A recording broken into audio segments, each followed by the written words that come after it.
Amen. Watumishi wa Mungu wanatofautiana mambo fulani. Ndio maana ukikomala pia kiimani, unatakiwa ukikutanana na kila madhabahu utembee nayo gisi malaika wa ile madhabahu wanatembea.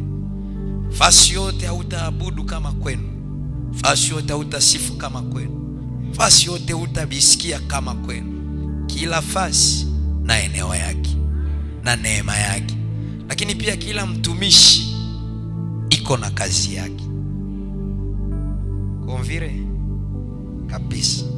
Sasa kazi ya Mungu ya utumishi iko sawa mekanike. Unaweza jua mekanike lakini una fungulo zote, na kuko pane unapaswa pata, unayua gisi ya kuitatua, lakini unauliza mtu mwingine au una fungulo ya tuzi, anakupa. Na ile ndio kazi ya Mungu. Maana yake nini? Kila unaposikia kuna mtumishi mgeni atapita kwa kanisa yenu, ujue kuko kazi anakuyafanya. Sawa? Sio kwamba wenye biko hawaiwezi, lakini akose ile fungulo habana. Sasa mimi naamini siku ya hapa juu ya bamingi, lakini hata watu mbili nafika hapa leo kwa ajili ya wale watu. Na Mungu akuchie mubale watu wenye banatuma na kanyaga tena hapa. Barikiwe na Bwana. Sababu fundisho yenye ndakupa ni yenye Roho alinipa, na hii kanisa pia ni kanisa ya kiroho, mtaelewa.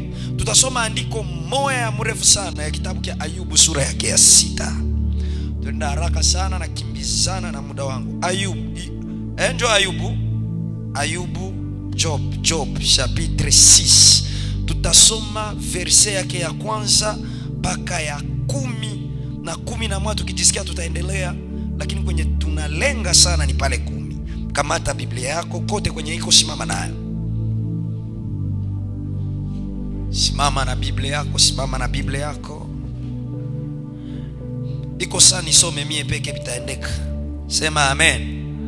Sema amen. Kamata Biblia yako, tosha kwenye iko, kote kwenye iko. Kama iko mtelefone tosha. Kuna mtu mwingine akasema Biblia mtelefone sio Biblia.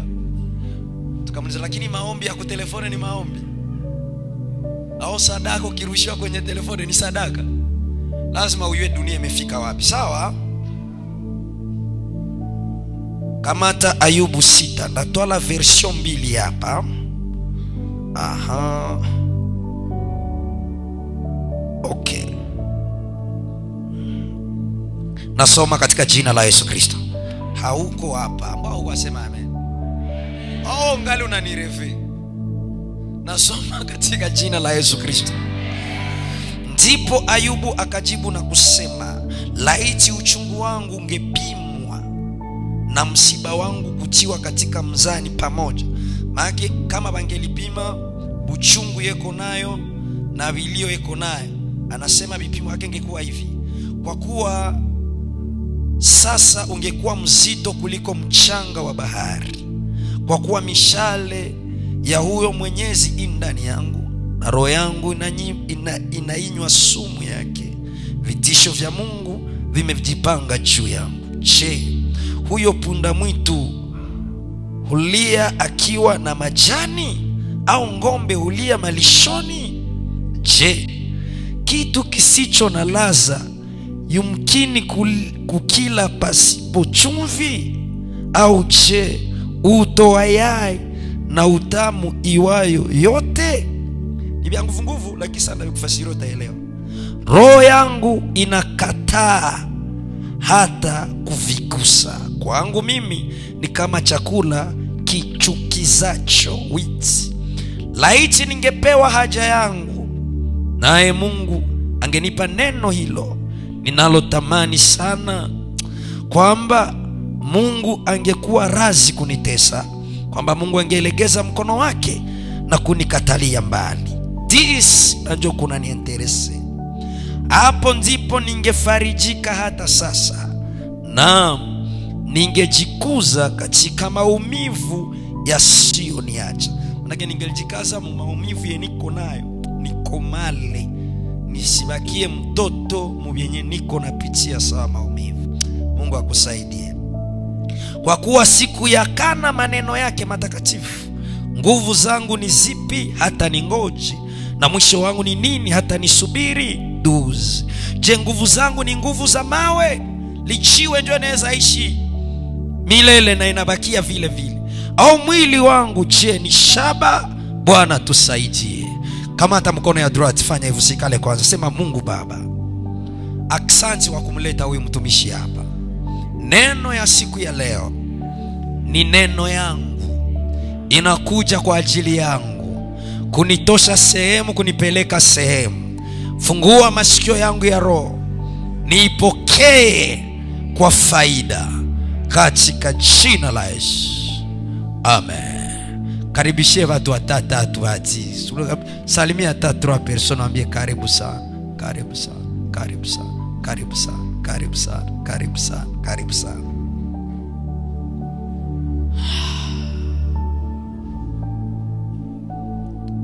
Amen. Bwana asifiwe. Hii periode mimi nakiamo hapa kuserbi, niko maombi sana isi. Njoo mkulie, niko natembelea yako, niko naomba, niko napenda na niombi. Sasa kuhubiri iko mumie kidogo sana, maombi njeko mingi. Basi tutembee kisi Mungu anataka. Mbona useme amen? Nini mimi nataka nikufundishe? Ni somo fulani utaona kama haina maana, lakini kwa wale wahusika ina maana sana. Inasema hivi: fanya bidii kugeuza maumivu yako kuwa hekima na maabudu. Fanya bidii kuigeuza maumivu yako kuwa hekima na maabudu. Andika kama unaweza andika. Fanya iwezekanavyo uigeuze maumivu yako ikuwe hekima na igeuke sije ya adoration. Nani ananielewa? Niko na nani hapa au niko peke yangu? Mungu akusaidie. Mungu akusaidie. Fanya bidii kuigeuza maumivu yako kuwa hekima na maabudu. Kamata mkono ya jirani, ushaikamata, ambia ifanya bidii kuigeuza maumivu yako kuwa hekima na maabudu. Geukia mwingine, iko saule ya kutaki, mwambie fanya bidii kuigeuza maumivu yako kuwa hekima na maabudu. Endea mtu wa 3, iko saule naye hayasikia, mwambie jitahidi sana, pambana sana, fanya kila kitu, maumivu yako igeuke hekima na maabudu. Losikia ngapi? Tafuta waine. Losikia ine. Simama, ningelipenda muendea hata mtu mama unajua kwa napitia hata kitu kibaya, mwenye alikuwa anakupigia simu hizi siku anakuambia ndugu yangu mambo haiko sawa, muende unamjua. Mwambie fanya bidii kuigeuza maumivu yako kuwa hekima na kuwa maabudu. Mwambie fuata hii maneno, itakusaidia. Amen. Makofi kwa ajili ya maneno ya Mungu. Ile makofi yako yangaliki chini sana. Haleluya, haleluya, haleluya, haleluya, haleluya. Sawa. Amen. Sawa. Mimi naenda na wakati yangu. Mimi nataka ongea vitu vya mingi sana. Manake unaona, kwanza tunaanzia katikati ya semeni, si vile? Sasa ningelikuwa na vitu mingi vya kuongea, lakini nataka Mungu anijalie neema, nibi centre, nibitie fasi moja kukufikishia wewe mtu muhimu uvuke. Nataka nikufundishe kwamba unatakiwa kugeuza maumivu yako iwe hekima na maabudu. Unajua maumivu ni kitu kibaya sana. Maumivu ni kitu kibaya sana. Na shida ya maumivu inatokana na pale ambapo wanaokuzunguka hawaichukulie gisi wewe unaichukulia.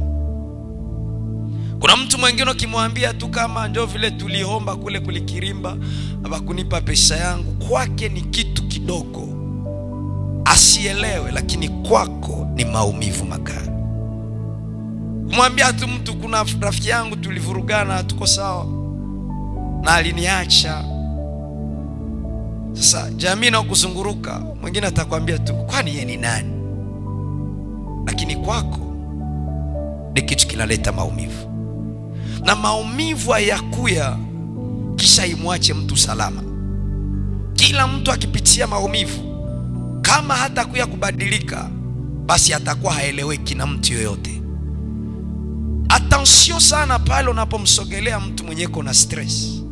Hakuna kia kwako kinaweza kumwingia masikioni, sababu masikio yanayosikia sio hii, ni utulivu wa moyo. Iko injili naweza hubiriwa hapa na watu wote wakabarikiwa, lakini kwako haitakuwa na nguvu, maana wako nakumbuka message Baera alikutumia asubuhi. Sasa tunaweza tukafanya ibada na tukamaliza na wewe usifaidike chochote, sababu moyo wako unabeba mambo mazito. Inua mkono ya kutoa, chambia Mungu nisaidie nielewe. Inaitwa maumivu. Maumivu ikikuye na katisha tamaa. Mimi nisikie, mimi nakwambia mimi nakuya hapa je watu 2-3 na ukwe mwabo kwa jina la Yesu. Maumivu na katisha tamaa.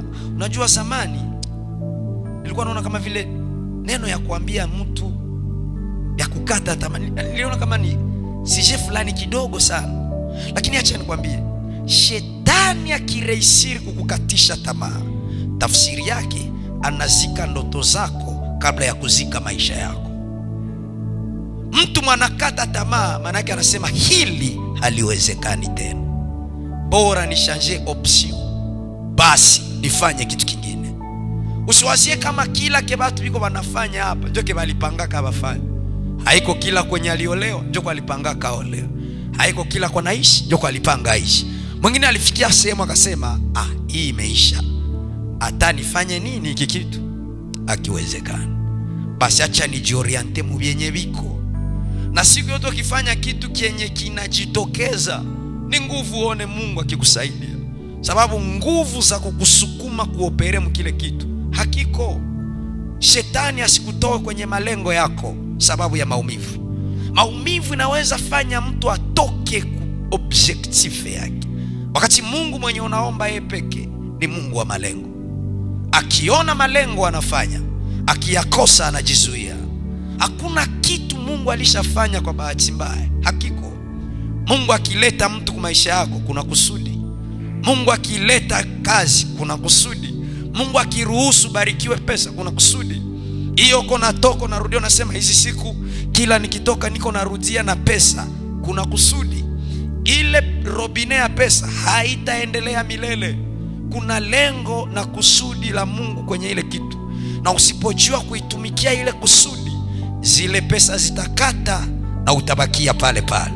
Sasa maumivu ikiingia kwenye moyo wa binadamu, inamtosha mpaka kwenye kusudi la Mungu. Chapo hakuna mtu mwenye anaweza kuwa nje ya kusudi ya Mungu alafu akafanyikiwa.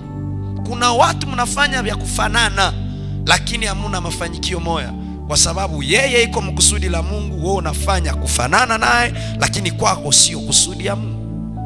Hakuna kitu ke Mungu aneshaleta wazari. Kila kitu kwa maisha yako kiko na maana yake. Usifikirie kama ilitokea tu Mungu akasikia surprise kama unazaliwa kwa dunia. Haukukuya mpaka Mungu nakashangala na taarifa yako. Alijua kuna mtu fulani atazaliwa katika familia ya walevi au watumishi au waislamu au sijua nani. Atakutana na 1, 2, 3. Bile vyote hivyo utakutana na ni kawaida. Lakini pikikuacha na maumivu, ile maumivu inaweza kukutoa kwenye malengo yako na inakutosha objective. Niko na nani? naenda speed na muda wangu. Mungu akubariki sana. Mimi sichelewake ibada, mimi naheshimia wakati yangu. Sema amina. Weka mkono, ambia Mungu nisaidie kugeuza maumivu yangu iwe hekima na iwe maabudu. Ubarikiwe na Bwana. Kiukweli ikirehisire maumivu kukutawala, utapoteza njia. Na ndakuonea huruma sana. Hakuna kitu kibasa vile kuishi kwenye dunia na unahangaika. Uko unatatone. Na ndio maana uko leo mtumishi, juu hauna kazi. Eske ukisinye kontra utakuwa mtumishi tu? Kinacho kuhangaisha, maumivu imefanya umepoteza busol. Kenye kiko unaweza kifanya, kenye hakiko hautakifanya. Na mimi niko nakwambia, sio kila mlango inafunguka mbele yako unatakiwa kupita. Lazima upite kwa mlango nao kupeleka unakokwenda. Sio kila inayofunguka. Toute opportunité n'est pas opportunité. Haiko kila kazi ndiyo kazi. Kinacho kutaabisha maumivu ulionayo. Lakini hata ukirudia kwa Mungu, maumivu iko na kazi. Maumivu iko na maana. Ile kulala uko nalia, unakula chakula sinenepe, unapata kila kitu lakini huna amani. Mungu anajua maana ya ile period, ile epoque, ile temps iko na maana. Anasema hivi mu 1 Corinthiens 11:13, kama sidanganyiki. Asema jaribu haikuwapata nyie, lakini ni kawaida ya maisha ya binadamu. Na kwa sababu ya ile, Mungu anafanya njia itokee. Maana kama Mungu anaweza ruhusu kitu kikuye, anajua umuhimu wake. Anajua umuhimu wake. Mungu anajua muhimu ya wewe kulala na maumivu, kuishi na maumivu. Iko na umuhimu wake. Kama unaweza pata nafasi siku moja utulio ikale kujiuliza, utakutana iko na umuhimu. Kuna maumivu kukufikia inakupa faida ya kwanza. Inaanza kusukuma kufanya kazi ze pengine zamani ulijibembeleza sana. So unafikia sehemu hakuna tena shua. So unaona masomo ya umesoma kwako sio masomo, imegeuka kiburi. Huko niveau ya etide unaweza pata, haigeuke etide, menageuka blocage. Parce que utapata kazi ya kutembeza taxi, unasema moi licencié. Alors licence yako inakusaidia nini kwa watoto kukula? Kama unaweza katala ile kazi, masomo kwako sio msaada, ni kiburi. Manake haungelikuwa na license ungeliifanya. Haungelikuwa na ile grade ungefanya. Kwa hiyo kwako grade ni chanzo cha kutengeneza kiburi. Sasa Mungu akiachilia maumivu, inakulamusha kufanya kitu kenye mbele ulijibembeleza. Ambia jirani, kula ile. Bwana tusaidie. Kuna wakati fulani unajibembeleza mbitu, na Mungu anasema huyu mtu atajuana nini kama hii ni njia nimefungula. Usifikiri kama njia inayofunguka na Mungu inatakiwa ifurahishe. Hapana. Mungu anaweza sema utaoa Ana, lakini yeye mwenyewe anamfanya tasa. Sawa? Siku nitapata nafasi nitakufundisha kuhusu Kanaani. Biblia inasema ni nchi ya asali na maziwa aliyoipewa Abraham. Lakini ukaisoma Mwanzo 12 mstari ule wa 17, yule Abraham aliwahi kimbia Kanaani sababu ya njaa. Manake leo Israeli ndio wanaiona ni ya asali na nini, lakini wakimpigia mzee wao Abraham, takwambia ilikuwa ya machozi kabla ya kuleta asali. So usifikirie kama kila njia yenye Mungu anafungula ni ya amani. Mungu anaweza fungula njia ya vita na ni yake. Anaweza fungula njia ya kusemwa na ni yake. Shida ya Mungu sio unapita wapi, shida ya Mungu unaelekea wapi. Mbona unisikie pale? Mungu akusaidie unielewe katika jina la Yesu. Tunaona Israeli wanafika mbele ya bahari ya Shamu, na kabisa ilikuwa ni mpango wa Mungu kwamba wavuke pale waende. Sababu ni ahadi zimeshapangwa tangu miaka sijui ngapi. Lakini sasa wanafika mbele ya bahari ya Shamu, wanaambia Musa, fungula. Musa anaita Mungu wake, Mungu anamwambia usilie Musa. Musa ananyorosha fimbo, maji na acha. Ile maji hakuna mweko tayari kupita pale. Nao ya ungeliitika. Tuko tukulake kunafunguka. Nonono kuinajenga kibambazi moja mai ingine kibambazi huko. Hakuna wa kupita. Sasa Mungu anaprovoke shindo ya Farao. Banakia na speed. Sasa hapa wanaanza jiuliza, tuache batukamate tu wala tusinye? Tufanye hai. Hapa kaambiana bwana, kurudia tena kufyatula matofali uko na itosha kufuru na mikono hivi ya nyama. Bora tukufe na maji. Japo kulikuwa kumeandikwa kwamba utapita katika maji, haitakugarikisha na moto haitakulunguza. Maana Mungu aliona bila kuongeza speed ya hawa jamaa watapita kwenye njia yenye mimi nafungula. Sasa Mungu analeta maumivu kwa kusudi. Kuna maumivu mengine ukipitia utetika na kuikala mkartie ulikuwa unakatala wewe. Yule bayari yako sasa kushimamisha damu pale kuplasi ya Nyawera Ngubu. Kuplasi sasa kuambia ma verite kwa nyumba yake, utaenda Kaluziba. Utaenda Kaluziba. Ambia jirani maumivu ina faida. Niko na nani hapa? Sunono kuna katala kuolewa na mtu mwanakuya. Ungali na kritere dunia ya leo. Sawa. Kuna maumivu kifiko tambia Mungu mwatakuya tu. Tunaenda na. Pokea neema katika jina la Yesu. Maumivu iko na faida kwa wakati mwingine, kwa sababu inakia kukusukuma kufanya kazi yenye ulikuwa uwezi kufanya. Unajua Mungu kukuumba mzuri, kukuumba mwanamke, hayakuwa kukuzuia kufanya kazi. Na wewe unaweza uzisha lenga. Kwa sababu issue sio unafanya nini, issue ni inakupa nini. Unaweza piga sambusa na ukaendelea, lakini kwa sababu huitike leo, acha upitie maumivu. Utafanya kila kitakuwa kama tukitampendeza Mungu. Zile ni faida za kwanza za maumivu, na ndio maana Mungu anaruhusu ipite. Lakini pia maumivu inakusaidia kuwajua sasa watu sahihi kwako. Nataka unisikilize mtoto wa Yesu. Unajua kuna wakati uliambia Mungu nataka niwe na ule, Mungu akakuacha umpate. Haikukuwa jibu ya maombi. Mungu alitaka ufike karibu yake ili uelewe kama hakufai. Hakufai kabisa. Sasa kwa mbali hata Mungu angelikukatalia ungeliitika. Basi Mungu akafungula mlango, ukaishi naye, ukamjua, ukakutana naye. Sasa kile ulichoanza kukiona ukaelewa kama huyu mtu anifai. Sana maumivu inakusaidia kukwambia nani anakufaa na nani hakufai.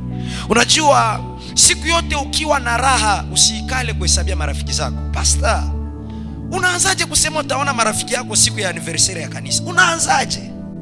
Bale watakuya wanakia kula mpunga. Subiri sikia msiba wako uwaone sasa. Hauwezi sema sisi yaona fulani hakunirepondre. Fete. Kufete ndio utajua rafiki. Fete.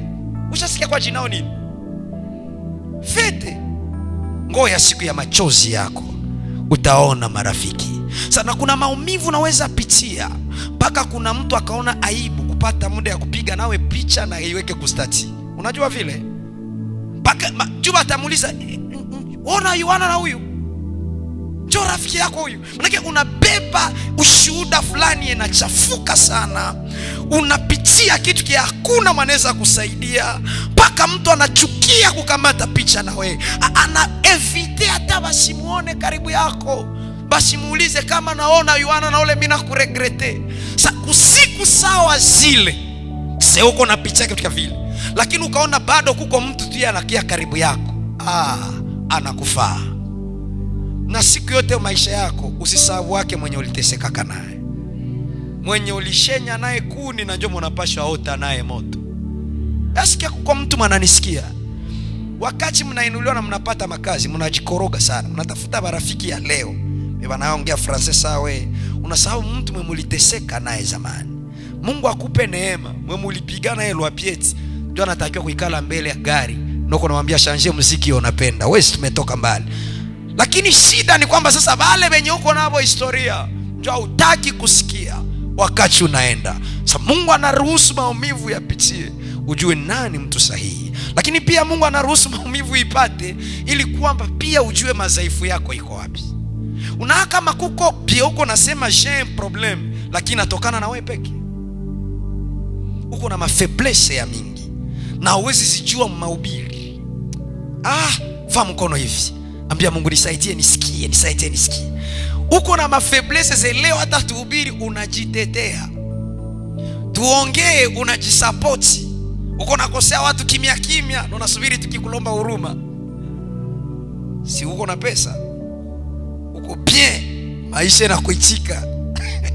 Sasa kuna maumivu kipata, mchungaji hatakuwa, mhubiri wako hatakuwa, lakini itaanza kuambia na wewe naye unatuma hivi vyote vinakuya. Bana ni Biblia Bukavu Bisodo, ndio si madega yako.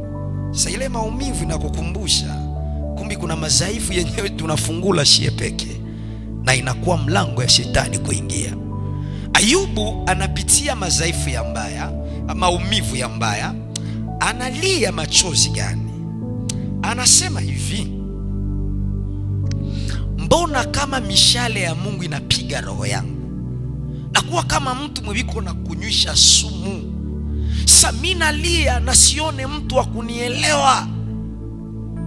Na pale ndio marafiki yake wanamzunguruka kumwambia Ayubu maneno. Inawezekana mwingine anamwambia unajililishaka sana, unajua soko napitia venye wewe vinakutesa. Mwingine mwenye iko nivua bila anakuambia kana wewe naye diploma njoo nini. Kwako diploma haina maana, lakini yeye aliyua njoo kila kitu maisha yake. Bwana atusaidie. Iko sawa mtoto mdogo mkutane iko nacheza butoto na natia mti yake pale iko naita mtoto wangu. Unaweza toka kwa natokea unasema tosha uchafu hapa. Kwako wewe ni uchafu, kwa ule unatupa mtoto wake. Ndio maana ukiwa mtumishi wa Mungu msikilize kila mtu kunivo yake. Bwana Yesu asifiwe. Mtu asikiwe kwambia watanisumbua nini. Wenjo kwanza mimi nashonea, wenjo kwanza mimi nashonea. Kango kama njoni kwake ni kila kitu ile nguo. Mungu akupe utu, usijisahau na ukasahau wengine. Kama umefanyikiwa sie bado. Si tunatokea kuzile familia za adabi chache tunabichamusha. Tunalala chumba moja bakaka na badada. Hatuwezi pata kama hawakutupatia. Tunatoka kule. Kama kwako unaviona kawaida, shie unatulumiza bila kujua. Sasa unaenda fanyia mtu fuyo, unaingia munjia yatapata ama riziki yake, unaifunga, unakosea sana. Wewe unakula kile unataka, sisi tunakula kile tulipata. Kuna mtu mwingine banamngwa 18 Njombe Ibulai wake. Kwa nini umzibie riziki yake? Unachia mtu maumivu yenye kesho utashindwa elewa. Ayubu akalia. Sasa inawezekana watu wambia mbona alia sana? Akasema hivi, ni ngombe gani alilia na iko na chakula?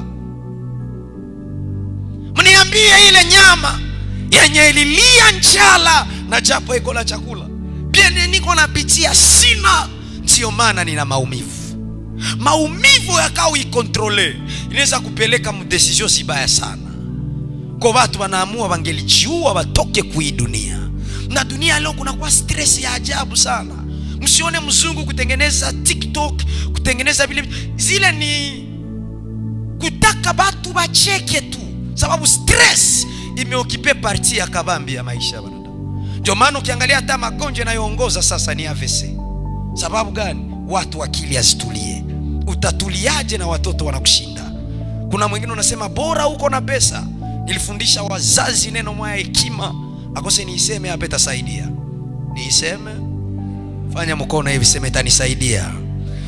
Mtu mwenye utaonaka ana magari, ana manyumba, ana mapesa, lakini hana mtoto mwenye akili zinatulia, ule ndio povre wa kwanza. Na mtu mtaona ni maskini, hana 100, lakini watoto yake biko etike, banachielewa, yule ni tajiri. Bora uhombee kumfuko ufaidikie mu watoto kuliko ukue na mali unahombea mu watoto. utaachaka vitu vya mingi bana bimaliza mkaranji jour. Unasikia seloni anniversaire yangu anaita Alikiba na Diamond, asema kie mpigia atawapa 10,000. Ndio maana Mungu akikutaka anakutengenezea pia watoto. Mungu atengeneze watoto wako. Kwanza piga mikono, sema Mungu tengeneza uzao wangu katika jina la Yesu. Tengeneza kizazi changu. Nipe watoto ambao akili zinatulia, wanakuelewa, wanajielewa, wanatulia, wanakujua katika jina la Yesu. Kamata kiuno yako, gusa kiuno yako, gusa kiuno yako. Sema naongea na viuno vyangu. Watoto ambao wako kwenye viuno vyangu, wale ambao watazaliwa na wayukulu watatoka kunipitia, mbingu ziwe maisha yenu. Msiache msalaba. Yesu awatawale usiku na mchana. Katikati yenu kusikwe mashindikana, kusikwe mabandi mapede. Tunakatala katika mtu moya aseme amen. Amen. Stress zimekuwa mingi sana kiasi kwamba kama maumivu yako haitapata mafundisho, watu watajiua mchungaji. Kwa sasa tunaongoza watu ambao wana shida sana. Na njoo maana ukiangalia mzuri, huduma zenye zinabeba watu sahi ni za unabii. Ukiwaambia kwenye utawahudumia banayala. Ukienda kuwatengeneza maisha, Yesu anakuja muda wote anakuambia hatukuelewi. Hatukuelewi. Tukuelewi. Watu hapa kichwa huku zishafyatuka afu natuambia kitu gani? Tunataka tusaidie. Banenda kwenye batasaidiwa. Sasa Mungu atupe neema tubachangie mafundisho hapa watu. Ndakuwa na kesho ndafundisha juu ya conflict, ugomvi. Sema amen. Kesho sina mafundisho. Ndafundisha si witeri. Mimi ndafundisha, uwe wewe wala usiwe, ndafundisha. Mungu akubariki. Kama utaiwa jikontrole kwenye maumivu yako, utajitunzika. Angalia Bukavu leo tuko nalala tunalamuka fulani amejipiga kamba. Nini? Alishindwa kukontrole seanse za anapitia. Sasa usikie kama niko nakufundisha, jitahidi sana.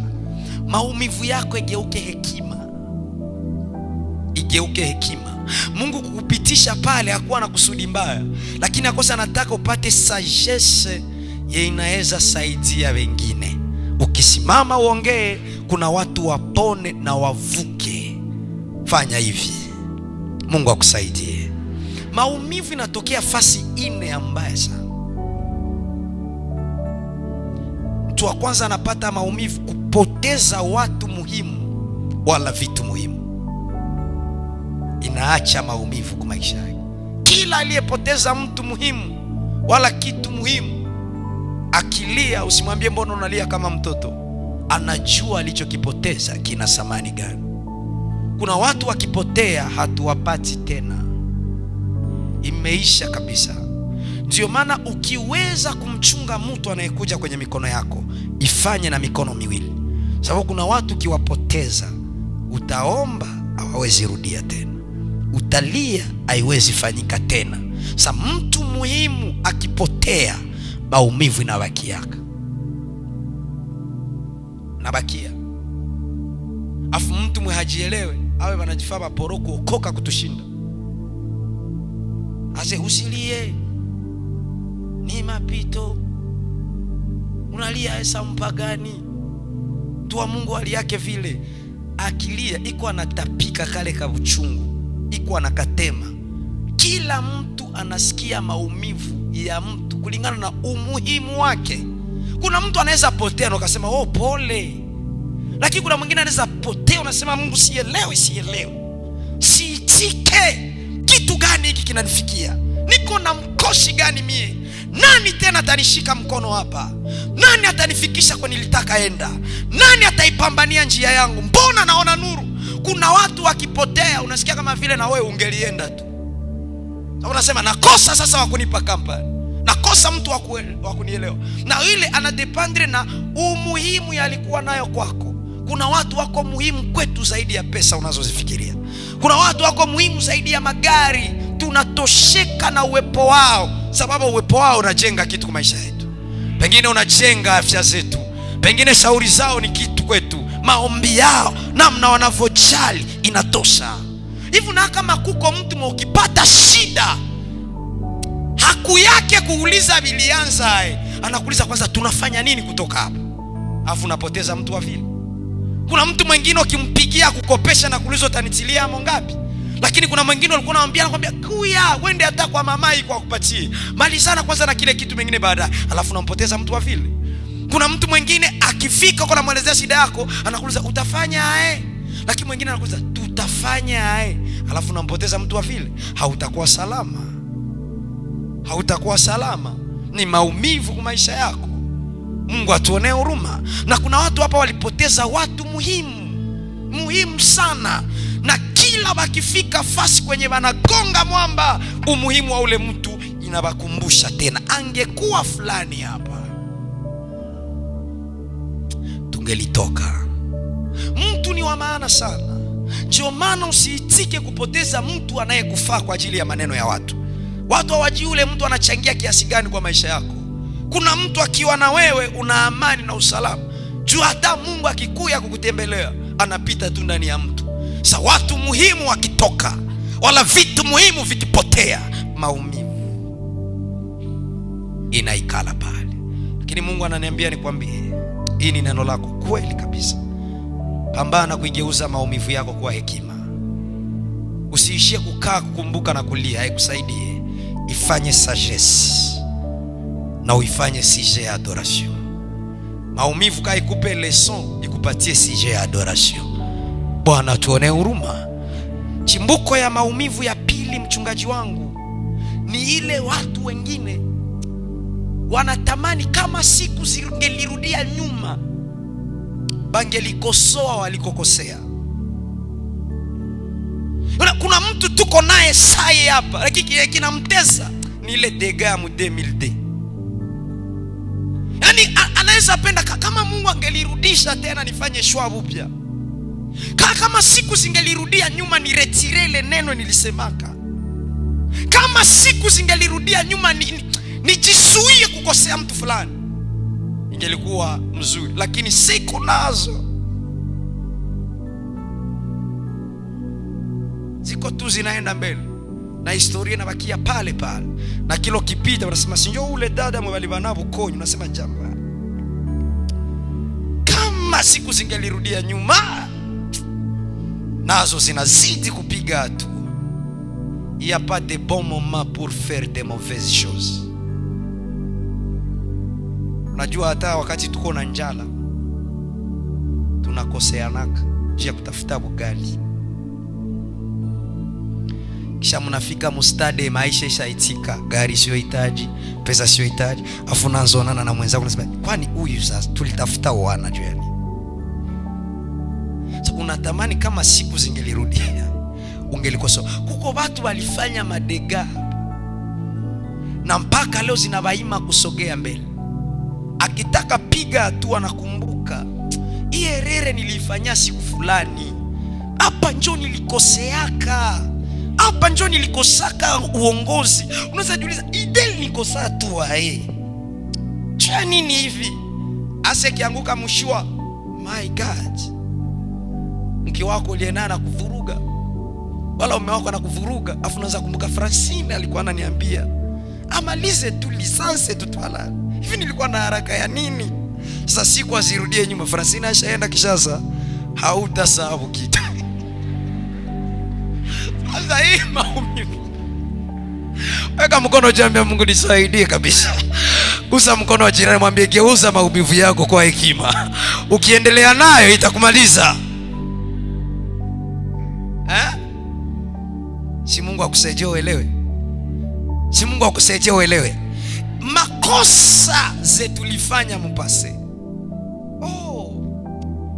Niseme hapa na bakia na dakika 5. Dunia sasa tunakuya ndani. Hakuna mtu alikuwa kaisha hapa tena akakia ishi. Donc shie wote ni bampya. Na siku maisha ilikuya hapa kutupatia formula. yani kila kitu tuko naona ni tuko mabule movie, tuko mabule juu na kesho msha inabeba nini? Nani mweko mrefu atuambia anaona kesho kuna nini? Si tunaweza sema tutakuwa hapa kumbe hatutakuwa kesho. Mvule tapiga tena migezi na beba manyumba ngapi? Japo siitaki lakini nasema kwa kusema tu. Hakuna anayejua kesho. Bwana tuone huruma. Hakuna mtu mwenye iko hapa na anaweza tuambia bibi vitatokea. Haiko. Kama ni neema za ufunuo sawa. Lakini kwenye tunatoka kila mtu anapajua. Na kule kwa unatoka njoo kuko makosa uliyoifanya yenye mpaka sasa inakusumbua na inakupa maumivu. Mtu uliyeanguka naye na mko naye kwa ya moyo. Kila mara mchungaji akihubiri anambegeukia mwenzako mwambie linda utakaso. Yaani mkigeukia unasema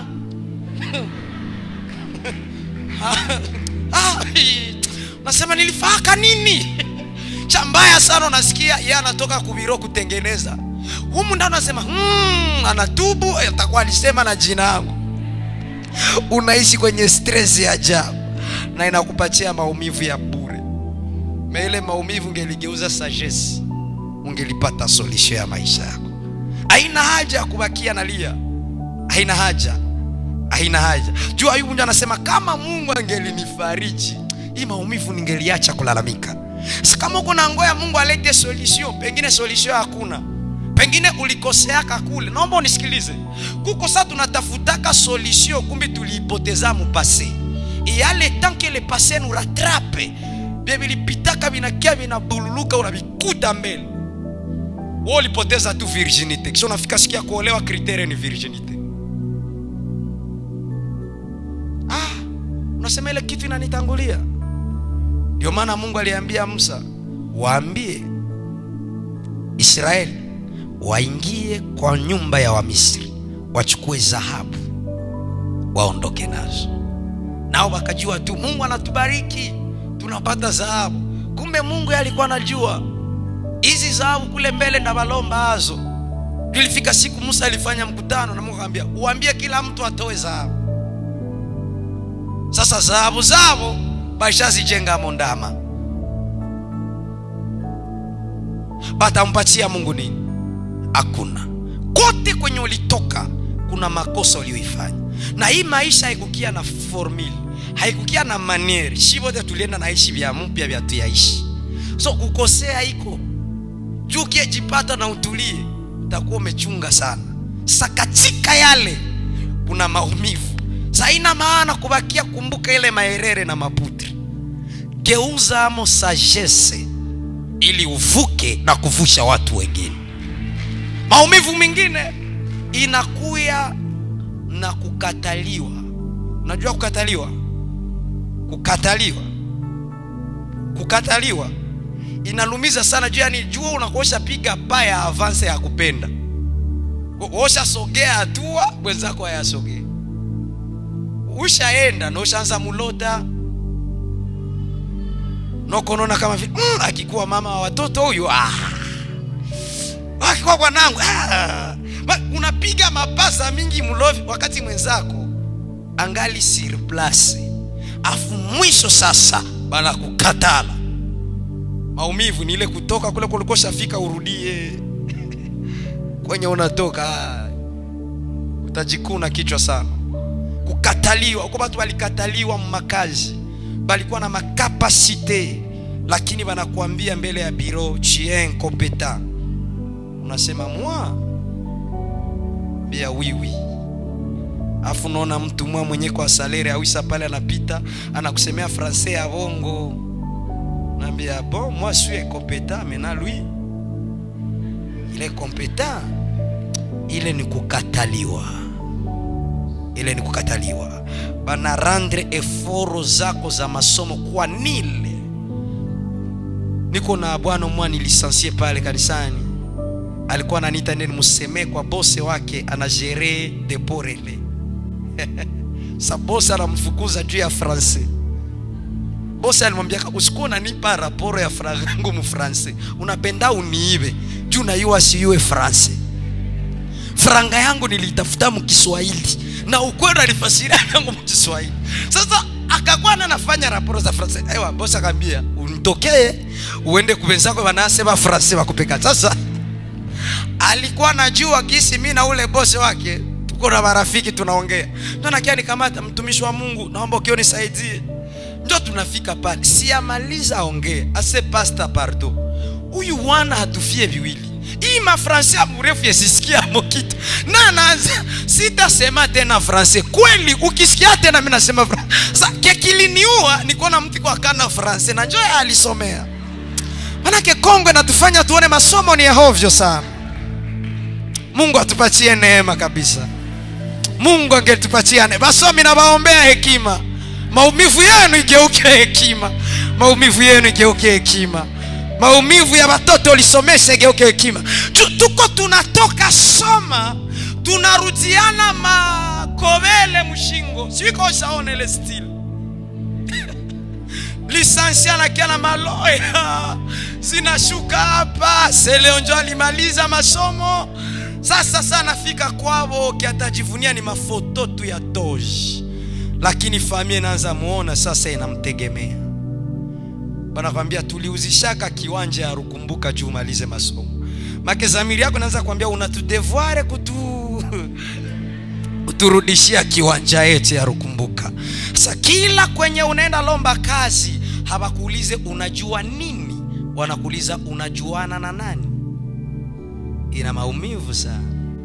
Afu sona rudia mkartie bale boliachaba kusomaka wanakuambia ule shakuwa na atelier yake. Unaangalia ule malikuwa boda boda shanza tembeza vanete yake. Afu wanakuambia ulichike sana. Ulichike sana ndugu yangu. Unaangalia ule dada naye amejitoka kimaisha. Sasa kila ukipita banaanza sema masomo yako sawa kitusi. Bale njoo basomi na wewe hauna jibu, unajibia tu neno moja. Hawezi compare mwalisoma na mwakusoma. Sasa ile njoo langaje inaweza tumo sacrifice siza. Hapana. Hapana. Mungu akuokoe, kuna maumivu pale. Kuna maumivu pale. Kuna maumivu pale. Tena shida mbaya ni juu sasa ulikuwa una defend. Ba professeur yako alikwambia you are the best. Prestation yako inatoka meilleur. Zile tu ni maloji. Anakusaidia wase wenye ulikuwa fantastic. Lakini hawakuambie unatokaje kimaisha. Mimi nakuomba geuza maumivu yako kwa hekima. Tosha vya masomo. Masomo ilikulomba kote. Mukartie tunakulomba mafanyikio. Kumasomo balikulomba liste de présence na devoir. Huku tunataka ulipe nyumba ya watu yuko na ikala. Kumasomo balikulisa kama ulishamaliza livre ya ngapi. Huku tunataka chantier yako uimalize. Sasa acha vya masomo kumasomo, huku tuko na haja ya akili. Kule wanatumikisha etude, huku tuko na besoin ya intelligence. Mungu akupe neema, maumivu yako igeuke nini? Tikisa mtu mwambie geuza maumivu yako sawa hekima. Piga makofi 3, Mungu akusaidie. Niishi hapa kwa leo, muda wangu naisha. Tusimame.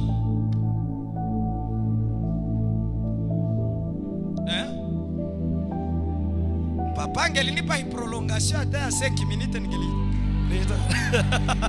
Ongeza makofi papa, merci beaucoup. Inawezekana kuna watu wana maumivu hapo. Mungu asaidie ile igeuke hekima. Igeuke nini? Igeuke sagesse. Kukataliwa inazala maumivu. Na kitu kingine kinazalisha maumivu ni kushindwa. Unajua kwa watu wiko wanakulaumu kama haupimaki. Bangelijua umepima mara ngapi? Kaketwa shabaki atu wa mabiblia. Bangejua kisi nami sisi ushafika.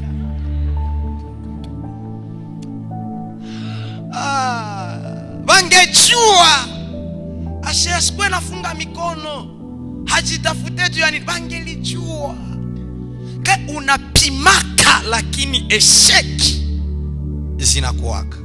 Na esheki ni parti ya maisha. Hata mtu mwenye iko leo mreisite na ishaka shindwa. Ndio maana nyewe mnafanyikiwa leo, msitudharau. Mkijikumbuka nyewe zamani mtatuelewa shie ba leo. Bwana tusaidie sana. Na usikuwa na katala mtu, banapimaka mtu mu avenir, hapana mu present.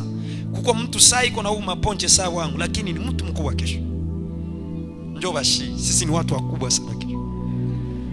Mimi ni mtu mkubwa sana kesho. Pastor, I'm telling you, niko mtu mkubwa sana. Ndakuwa mtu fulani hatari kwenye hii dunia. Kitaeleweka. Siku ndalala mimi nakufa, hata shetani atafa. Anasema kuna jamaa alikuwa ananisumbua amelala. Bwana tusaidie. Shika mkono wa jirani mwambie sio kwamba siyapimaka, lakini mimi naeshuaka. Unazania mhayaolewa enjo hataki kuolewa? Mhayazala hataki kuzala? Mwenye hana kazi hataki? Hakuna mtu asiyeipenda mafanikio. Kila mtu anataka apige pa ingine, lakini anakutanana na esheki. Esheke za mbaya ni zile zenye zinasababishwa na mtu mwingine na kuokoa na maisha yako. Usiku wake source ya esheke ya mwingine. Siku moja nimekufundisha hivi, kuliko kuzuia njia mwingine asipite. 5. Unamwambie omoshindwie kule, mosiseme mie ndio nilituma haweni. Haba nipangake mwikanisa, mpange baba. Panga, mwambie kanta kabisa. Usikiangu kia puase nilikuwa na wito. Uliza. Munafifilisha karama. Lakini shida ni kwamba kabisa kuko watu wanachangia wengine kutoendelea.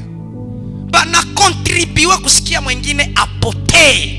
Niliona shida. Siku mwa pastor mwana nitapanzi kuharaka. Nafika hapa nasema we, sikia hii puff. Anaanza ongea na pastor mwa mzuri sana mtumisha Mungu. Anamwambia nini? Aye mnapenda mvumishe ole petina shie tuko. Ananiponda kusimu akasema Afsa alikata tu nikamwambia shalom. Akanijibia shalom mtumishi wa Mungu, habari za injili. Nikaelewa. Kuko fasi kwenye ulifika bakakatala kukufungulia, kuna mwingine alipita akasema basi kufunguliaki. Ulilamuka tu kafikana bosi acheke na we, kuna mtu alimwambia unapenda umuue. Ulikuwa bien na fiancé yako, ghafla anatoka kusoma anasema fanya maisha yako na mie yangu. Kuko mwalimwambia akasa alikuwa chaka huku libaki baraka. Mtu tu anajenga esheki. Nyie kwa Mungu mtasamba vya mingi sana. Usichangie kuvunja mtu tamaa mpaka mtu aone kuishi kwake ni hovyo. Yaani mtu anaona saa vile haina maana. Kwa watu walikuwa na ndoto za kwa wahubiri wakubwa, maneno yako ya hovyo inatuma nasema biishie pale. Kuna mtu alikuwa anataka aimbe nyimbo zake sikitoka walioko wa kisasa waabudu pamoja naye, sifike Lubumbashi waabudu pamoja naye, lakini mnamtengenezea kitu anapigwa mkono. Usifanye huduma miezi 6. Can you imagine mtu anayeimba afanye miezi 6 bila kuimba? Kuna tofauti ya muimbaji wa sauti ya mzuri na muimbaji wa wito. Muimbaji wa sauti anaimba sauti ya mzuri, lakini muimbaji wa wito anaimba rohoni. Muimbaji wa wito akimwambia siimbe, akiikala pale anakuaka na lumia saiko naona, lakini kama anasimamishwa ni juu ya maneno yako ya uchonganishi. Mkanisa hauko la polisi. Koma kwa jina la Yesu. Usizuie watu. Kuna watu tuna kiu ya kumtumikia Mungu. Kuna watu tuna haja. Kuko watu wengine tushakomprana kama okovu njo msaada. Mungu aliona hatuna chike, familia ziko hovyo, maisha haiko, hakuna vya kurithi, akasema mtaokoka nikuwe baba yenu, nitwale responsibility yenu, nibebe charge yenu. Alafu tena mkanisa unanipiga vita au nitendee haki au nisaidie. Unanishindwisha. Sikutaka kuwa hapa. Nilitaka injili yangu nipite nao sehemu fulani, lakini umenikwamisha we na maneno yako ya ovyo. Afu unafanya mtu kila akilia maumivu, wewe ndio unatokeaka picha mroho yake. Sasa nalia, wewe tu ndio unatokea picha mroho yake. Wacha nikwambie kitu ambacho ukijue.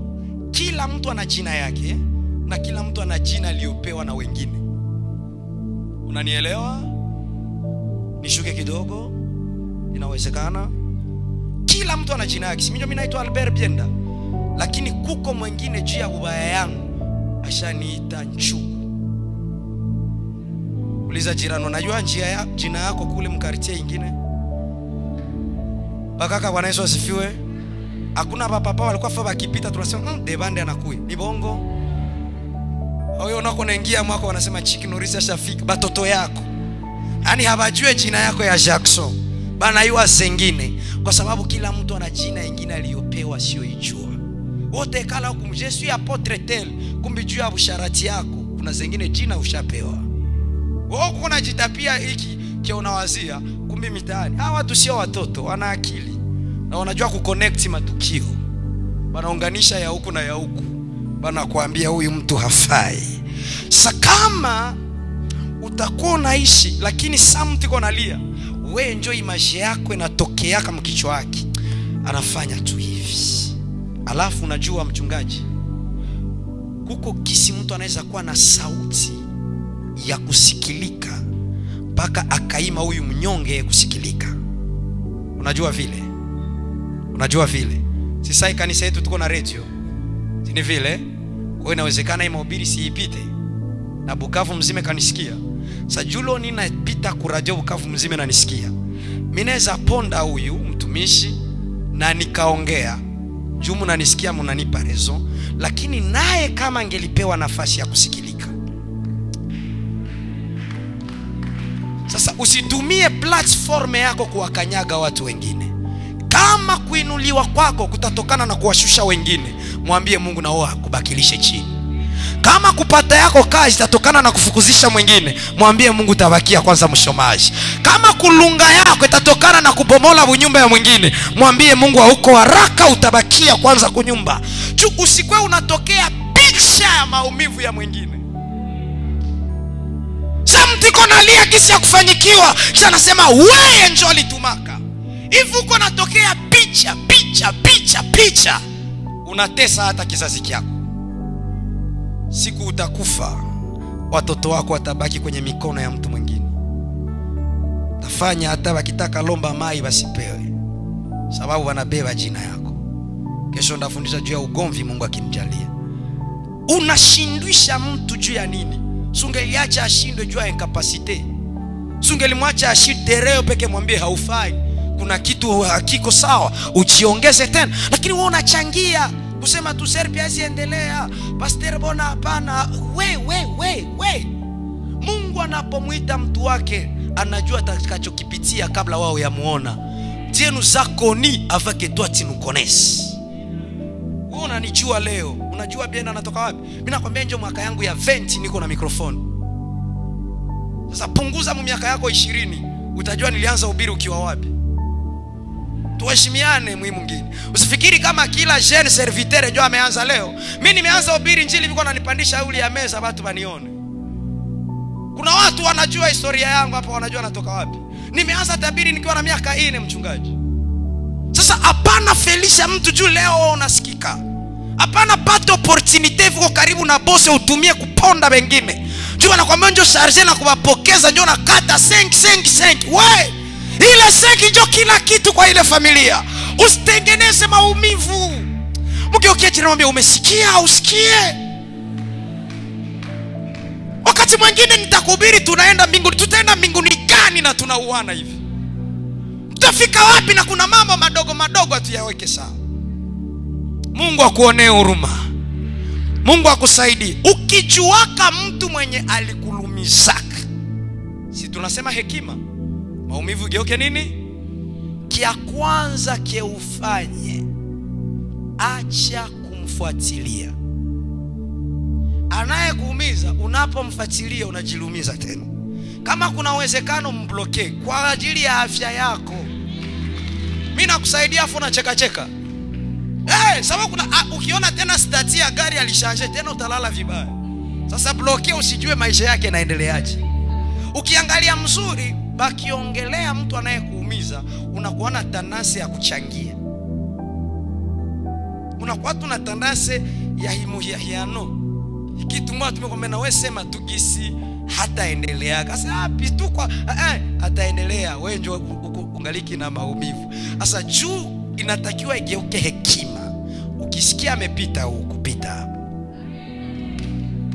Na watu wakikwambia twende, kwambia hapana, nikienda kule ndalamusha tena hasira zangu. Mimi napita hapa. Unanisikia mchungaji wangu? Ndio maana nilisema juzi kustatia yangu najua kwa kupita na injili yangu. Na wapi kwa siwezi pita. Mimi kuna kanisa naiji tuntumule, simshawaambia tena hapo. Siwezi simama kwa madhabahu yao. Aishi nayo tu na sisi tutahubiri hata kwa mwanzi. Tukutane mbinguni. Si inaisha ile. Ukijua naye kuumiza, epuka kumfuatilia. Alienda wapi? Ase tena alienda Dubai. Tena takuluma ile Dubai. Takuluma ile Dubai. Sasa acha kumfuatilia. Ambia jirani bana kusaidia leo. Acha kufuatilia. Bwana asifiwe. Mnaweza mnaabudu na kanisa moja lakini haufuatili maisha yake. Wewe anakuja unataka uone ile base tena ni yae, utalumiwa tena. Juu ni original. Uko nasania kwa mbali ni fake, kumbi ni yayo. Sasa acha. Na ikiwezekana ukisikia sije zake zinatanza sehemu, wewe kata kona. Juu unajua roho yangu Bwana acha isukume damu. Sema amin. Kama ulisoma materia ya 3e, sasa walivunja leke. Bali chapaka lunakuwa kasa love lutomate hivi. Unakumbuka? Sasa lunakuwa na matio ndio mishipa. Mewali tuambiaka kazi ya moyo ni kusukuma tu damu ipite. Basi fasa sasa hivi. Sema moyo sukuma damu.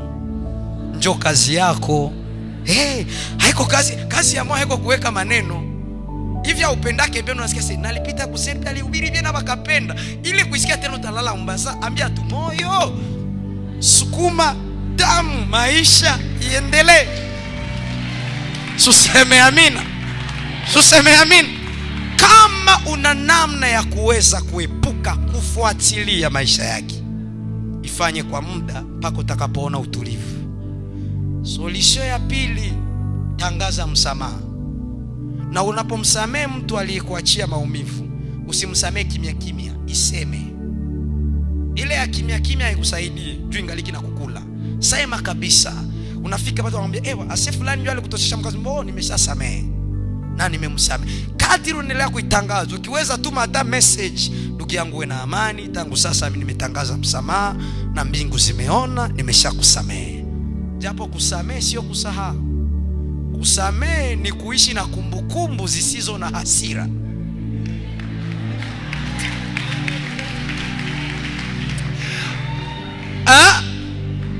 Kamata mkono wa jirani mwambie kusamehe sio kusahau. Kusamehe ni kuishi na kumbukumbu zisizo na hasira. Ubarikiwe na Bwana. Unaweza kuamua kutangaza msamaha wako. Unaitangaza publicly, nimemsamehe mtu fulani. Ukiona ndugu zake, marafiki yake wa karibu, ambia mkiona mwenzenu mwambie awe na amani. Tukionana tusalimiane. Kwa sasa ninasamehe. Na hausamehe juu yake sababu unatafuta amani ya moyo wako. Bwana asifiwe. Lakini solution nyingine ya 4 ya kuponya maumivu, na nimalizie hapa, ni kumtafuta mtu sahihi wa kuongea naye.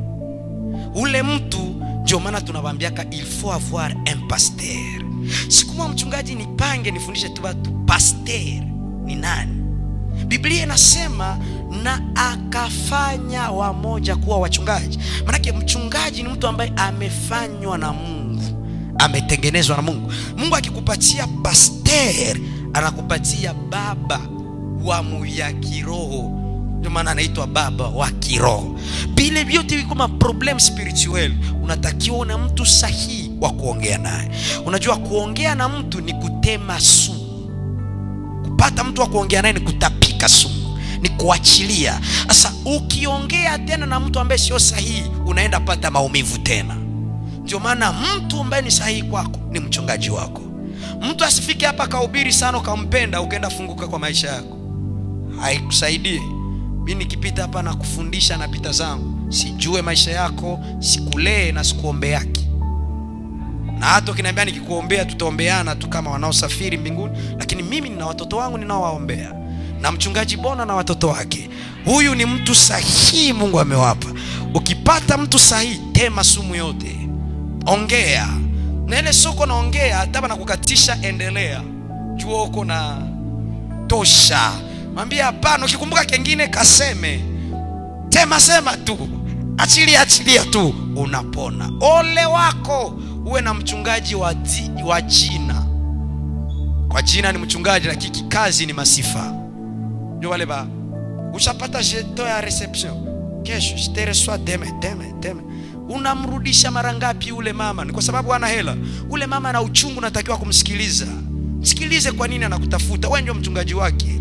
Ukikatala kumsikia, nani atamsikia? Ukikuwa mtumishi wa Mungu anakuambia simamia hata selile ya fasi fulani, wajali wale watu, waombe. Wao Wakristo wakati mwingine tunasemaka msikuwa mnaenda kwa makanisa za nje, kumbi balipata nje vile tulibaima ndani tulibaima assistance, nje bakamsikia. Na saa yote mchungaji wake anampigia, habari ya hali yako, unaendelea? Anasikia kule baramkamata mzuri, huko unatosheka tu na bamadime kabambi. Mwenye kwake kuna jengewa mzuri, hawezi kula mole mama muzisha mafuta, lakini ule mwenda shine unaendaka mpaka kukamata dejene kwake. Ufai. Mungu akikuleta kuchunga, wachunge wote bila ubaguzi, kwa sababu kuna uchungu ya maumivu lazima wayache. Neno yangu ya mwisho ni hii: usiache maumivu yako yapite bila kukuachia faida. Usiache maumivu yako yaishe bila kukuachia faida. Kila maumivu kipita, hakikisha kuna faida fulani umepata.